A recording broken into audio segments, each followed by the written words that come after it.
जय भीम दोस्तों, हमारे वीडियो में आपका स्वागत है। आज आदर्श बौद्ध कथाएं भाग 1 का कथा नंबर 7 शीलव हाथी। हिमालयों के जंगलों में एक सफ़ेद हाथी रहता था। उसकी आंखें मणि की गोलियों की तरह प्रकाश फैलाने वाली थी। मुंह लाल रंग के कमल के समान तथा सूंड सोने की बूंदों जड़ी चांदी की माला सदृश थी। चारों पैर ऐसे थे मानो लाख में रंग दिए गए हों। उसका शरीर सभी गुणों से अलंकृत तथा अति सुंदर था। ऐसा अद्भुत हाथी पूरे हिमालय में दूसरा नहीं था। जंगल के सभी हाथी इकट्ठे होकर उसकी सेवा में लगे रहते थे। वह हाथियों की जमात का स्वामी बनकर रहने लगा। उसने सोचा, अकेले रहने में मन को अधिक सुख शांति मिलेगी, इसलिए उसने हाथियों की जमात चुपचाप छोड़ दी और एकांत में रहकर शील सदाचार का जीवन बिताने लगा। इसलिए उसका नाम शीलव हाथी पड़ गया। उस समय वाराणसी का एक बंजारा अपनी जीविका की तलाश में उस जंगल में आया। जंगल में वह रास्ता भटक गया और मरने के डर से भयभीत हो अपनी बाहों में सिर रखकर रो रहा था। शीलव हाथी ने उसका रोना पीटना सुना। करुणा भावना से प्रेरित होकर उसने सोचा, इस आदमी का दुख दूर करना चाहिए। बंजारा हाथी को अपनी ओर आता देख डर के मारे भागने लगा। हाथी उसे भागता देख वहीं ठहर गया। अब उसने देखा कि हाथी ठहर गया है, वह भी रुक गया। हाथी अब फिर उसकी ओर चला। आदमी फिर भागा। हाथी फिर ठहर गया। यह देखकर उस आदमी ने सोचा, यह हाथी मेरे भागने पर खड़ा हो जाता है, मेरे खड़े होने पर मेरी ओर आता है। यह मुझे हानि नहीं पहुंचाएगा। वह खड़ा हो गया। हाथी उसके पास आया और उससे पूछा, भो पुरुष, तू किस लिए रोता है? स्वामी, दिशाभ्रम हो जाने से मार्ग भूल गया हूँ, मरने के डर से रो रहा हूँ। हाथी के मन में उसके प्रति पहले ही से करुणा थी। वह उसे अपने निवास स्थान पर ले आया। उसे खाने को फल फूल दिए और कुछ दिन उसे अपने पास रखा। एक दिन उससे कहा, भो पुरुष, आ मेरी पीठ पर बैठ, मैं तुझे जंगल से बाहर छोड़ आऊं। अब वह उसकी पीठ पर बैठ गया। मार्ग में हाथी ने उससे कहा, मित्र, मेरा निवास स्थान किसी को भी नहीं बताना। किंतु मित्रद्रोही बंजारा पीठ पर बैठा बैठा वृक्षों और पर्वतों की निशानी करता रहा। हाथी उसे जंगल से निकालकर वाराणसी को जाने वाले महामार्ग पर छोड़ अपने निवास स्थान पर लौट आया। वाराणसी आकर घूमते घूमते वह हाथीदांत के बाजार में जा पहुंचा।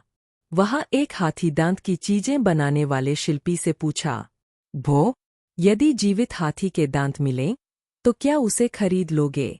भो, क्या कहते हो, जीवित हाथी के दांत मृत हाथी के दांत से अधिक मूल्यवान होते हैं? तो मैं जीवित हाथी के दांत लाऊंगा। उसने बाजार से एक आरी खरीदी और खाने पीने का सामान लेकर वह शीलव हाथी के निवास स्थान की ओर चल दिया। हाथी ने उसे देखकर पूछा, अब क्यों आए हो? स्वामी, मैं निर्धन हूँ, दरिद्र हूँ, जीने का कोई साधन नहीं। आपके पास इसलिए आया हूँ कि यदि आपके दांत मुझे मिल जाएं तो उसे बेचकर अपना निर्वाह कर सकूं। अच्छा, भो, मैं तुझे अपना दांत दूंगा। क्या तेरे पास दांत काटने के लिए आरी है? स्वामी, मैं आरी लेकर आया हूँ, तो मेरे दांतों को आरी से काटकर ले जा। शीलव हाथी ने अपने दोनों पांव सुकेरे और वह गाय की तरह बैठ गया। बंजारे ने आरी से उसके दोनों दांत काट लिए। हाथी ने उन दांतों को अपनी सूंड में पकड़े उसे देते हुए कहा, भो पुरुष, मैं अपने दोनों प्रिय दांत इसलिए नहीं दे रहा हूं कि ये मुझे प्रिय नहीं, अच्छे नहीं लगते, बल्कि ये मुझे 1000 दर्जे, लाख दर्जे प्रियतर है। मैं इन दांतों का दान सर्वोच्च धर्मों का बोध कराने वाले परमदान की भावना स्वरूप दे रहा हूँ। इस प्रकार उसने महाज्ञान का स्मरण कर अपने दोनों दांतों की जोड़ी उसे समर्पित कर दी। लेकिन अकृतज्ञ बंजारे ने उन्हें बेचकर प्राप्त धन से खूब मौजमस्ती की। धन के समाप्त हो जाने पर वह बंजारा फिर शीलव हाथी के पास आकर बोला, स्वामी, तुम्हारे उन दांतों को बेचकर मैं केवल अपना कर्ज ही उतार सका, शेष दांत भी दे दें। हाथी ने अच्छा कह स्वीकार कर पहले ही की तरह शेष दांत भी कटवा कर दे दिए।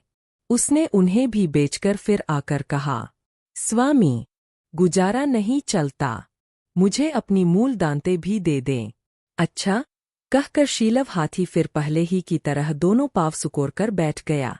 पारी बंजारा हाथी की सूंड को चांदी की माला की तरह मर्दन करके उसके मस्तक पर बैठ गया।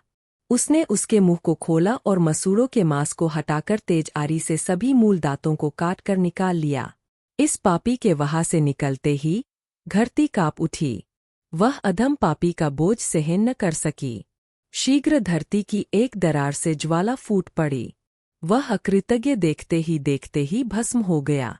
अक्तंजुस पोसस निचवन विवर्दसिनो सबंचे पटवी दज्जा नेबनन अभिराग्ये। अकृतज्ञ अर्थात अपने ऊपर किए गए उपकार को न जानने वाला तथा सदा दोष धूजने वाले आदमी को चक्रवर्ती राज्य अथवा सारी पृथ्वी देकर भी संतुष्ट नहीं किया जा सकता।